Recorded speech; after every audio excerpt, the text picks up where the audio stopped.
कैसे हैं आप सब लोग?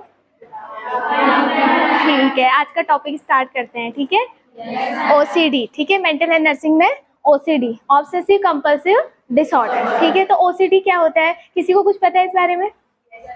ठीक है, तो ओसीडी, ठीक है, ऑब्सेशन। ऑब्सेशन मीन्स होता है कोई भी थॉट, ठीक है, कोई भी थॉट या आइडिया बार बार माइंड में क्या होना, रिपीट होना या बार बार आना। जब कोई भी थॉट बार बार आएगा तो उसे हम क्या बोलते हैं, ऑब्सेशन। ठीक है, compulsion means action and obsession means thought या आइडिया। ठीक है, तो ऑब्सेशन का मीनिंग क्या है, आइडिया या थॉट। एक ही थॉट या आइडिया बार बार माइंड में क्या हो रहा है, रिपीट हो रहा है, बार बार आ रहा है।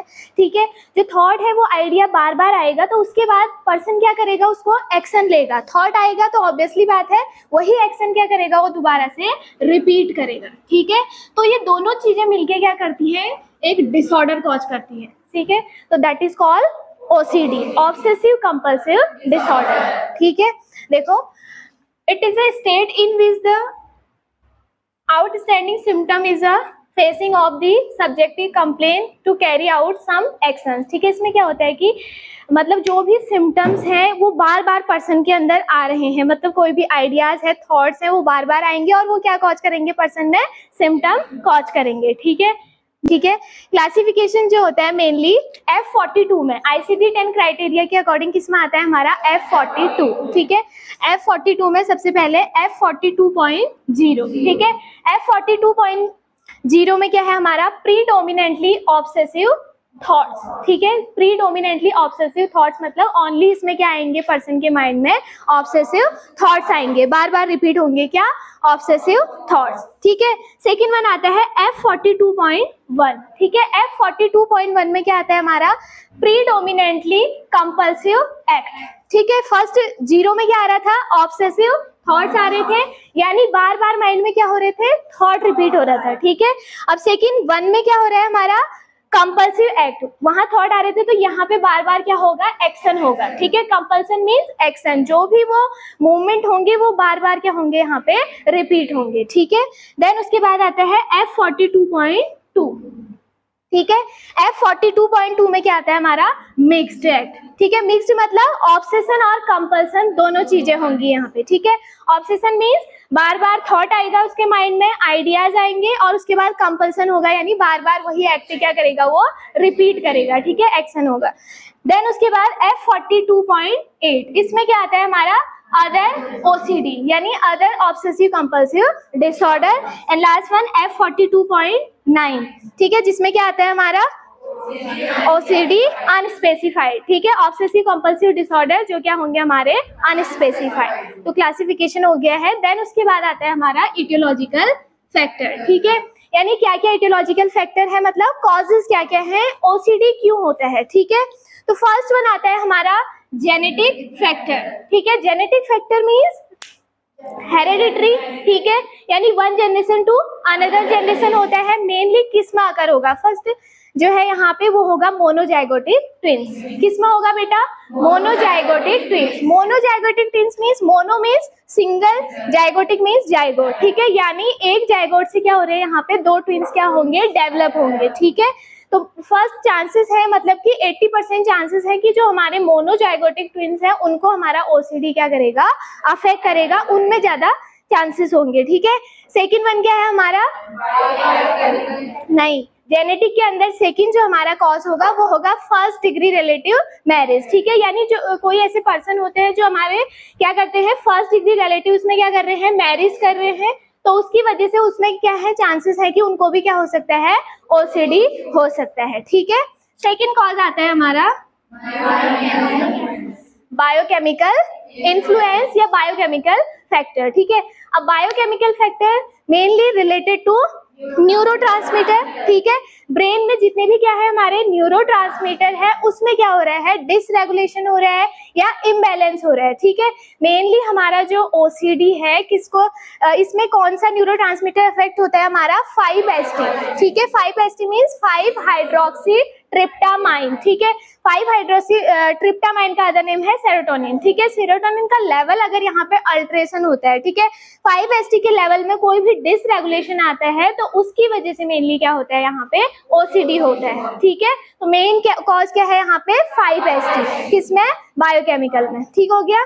थर्ड वन आता है हमारा साइकोएनालिटिक थ्योरी, ठीक है। साइकोएनालिटिक थ्योरी किसने दी थी, सिग्मॉइड फ्रूड ने दी थी, ठीक है। मेनली किस पे बेस्ड था, id, ego and super ego, ठीक है। इड हमारे किस प्रिंसिपल पे बेस्ड होता है, प्लेजर पे होता है, ठीक है। सेकंड क्या आता है, ईगो, ईगो किस पे, रियलिटी पे बेस्ड, और हमारा जो सुपर ईगो है वो किस पे बेस्ड होता है, परफेक्शन पे, ठीक है।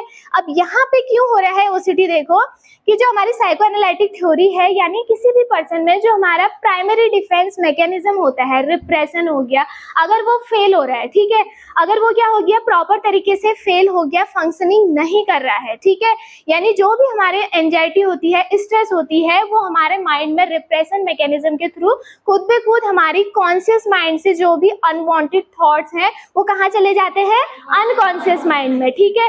अब ये हमारा रिप्रेशन एक नॉर्मल मैकेनिज्म है, लेकिन यहाँ पे इस डिजीज कंडीशन में क्या होगा कि जो पर्सन का रिप्रेशन मैकेनिज्म है वो प्रॉपर तरीके से फंक्शनिंग नहीं करेगा, ठीक है। जो भी हमारा माइंड एंजाइटी से डील करता है वो काम यहाँ पे नहीं हो पाएगा। अगर हमारा प्राइमरी डिफेंस मैकेनिज्म वर्क नहीं करेगा तो जो हमारा सेकेंडरी डिफेंस मैकेनिज्म है वो भी यहाँ पे क्या हो जाएगा, फेल हो जाएगा। ईगो, सुपर ईगो, ये सब फेल हो जाएंगे, जिसकी वजह से फाइनली पर्सन में क्या कॉज होगा, स्ट्रेस, एंजाइटी, और क्या लीड करेगा, ऑब्सेसिव कंपल्सिव डिसऑर्डर, ठीक हो गया। थर्ड कॉज आता है यहाँ पे बिहेवियर थ्योरी, ठीक है। अब बिहेवियर थ्योरी मतलब किसी भी पर्सन के बिहेवियर में चेंजेस आ रहे हैं, ठीक है। वो क्या हो रहा है कि उसके अदर एनवायरनमेंट में उसका बिहेवियर क्या हो रहा है, किसी भी स्ट्रेस की वजह से, एंजाइटी की वजह से क्या कर रहा है, अफेक्ट हो रहा है, ठीक है। बार बार चीजें अफेक्ट हो रही है तो उसकी वजह से भी पर्सन में बिहेवियर की वजह से भी क्या हो सकता है, OCD डेवलप हो सकता है, ठीक है। यानी कोई जैसे कोई पर्सन होता है ना, बार बार कुछ ऐसा बिहेवियर उसमें डेवलप हो गया, मान ले बार बार हैंड वॉशिंग करता है, कंटामिनेशन से उसको क्या हो गया, फेयर है, ठीक है, बहुत ज्यादा कंटामिनेशन से फेयर होगा, उसको लगेगा कि उसके हाथ में क्या है, जर्म्स है, ठीक है, जर्म्स है तो उसको लगेगा कि मुझे क्या करना चाहिए, हैंड वॉशिंग करना चाहिए। एक बिहेवियर, एक हैबिट वो क्या करेगा, यहाँ पे एडॉप्ट करेगा, और धीरे धीरे वो हैबिट कब उसका मतलब OCD में कन्वर्ट हो गया उसको पता ही नहीं चलेगा, ठीक है। तो कॉजेस समझ में आए। नेक्स्ट उसके बाद आता है क्लिनिकल फीचर्स, ठीक है।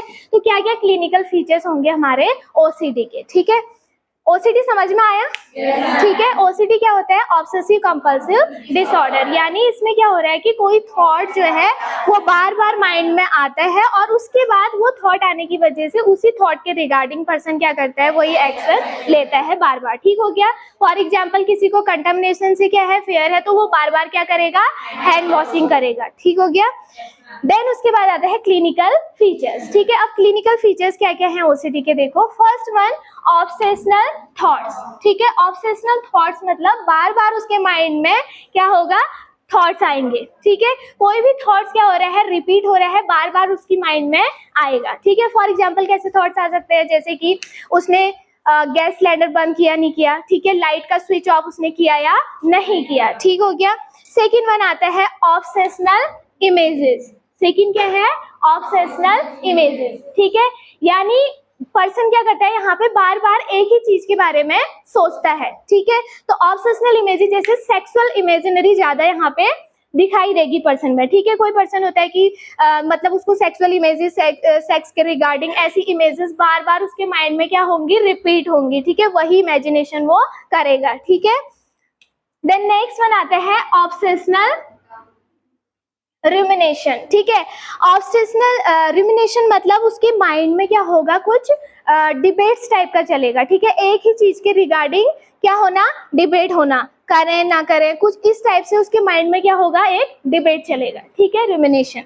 देन उसके बाद आता है ऑब्सेशनल डाउट, ठीक है। ऑब्सेशनल डाउट मतलब यहाँ पे डाउट का मीनिंग समझ रहे हो कि पर्सन को क्या रहेगा, यहाँ पे डाउट रहेगा, ठीक है, कि उसने जो काम किया वो सही तरीके से हुआ या नहीं हुआ। फॉर एग्जाम्पल यहाँ पे हम यही वाला ले सकते हैं एग्जाम्पल कि उसने गैस सिलेंडर ऑफ किया या नहीं किया, उसने अपने रूम पे लॉक लगाया या नहीं लगाया। मान लिया जाए वो रूम पे लॉक करके आया है, ठीक है, जस्ट अभी आया वो और वो थोड़ी देर रूम से बाहर गया, उसको लगेगा कि मैंने लॉक नहीं किया है, दोबारा आएगा और लॉक करके फिर दोबारा से चला जाएगा, ठीक है। उसके बाद भी क्या होगा कि नॉर्मली हमें कभी होता है ये डाउट, लेकिन हम बार बार नहीं जाते हैं ना, एक बार जाएंगे चेक करके, ठीक है, हमें क्या हो जाएंगे, हम सेटिस्फाई हो जाएंगे। लेकिन इस कंडीशन में क्या होगा कि वो चेक करके आएगा और वापस आने के बाद उसे लगेगा कि मैंने अभी भी क्या नहीं किया है, लॉक नहीं किया है, यानी बार बार वो डाउट उसको बार बार क्या होगा, यहाँ पे माइंड में ज्यादा होंगे डाउट्स, ठीक है, ठीक हो गया।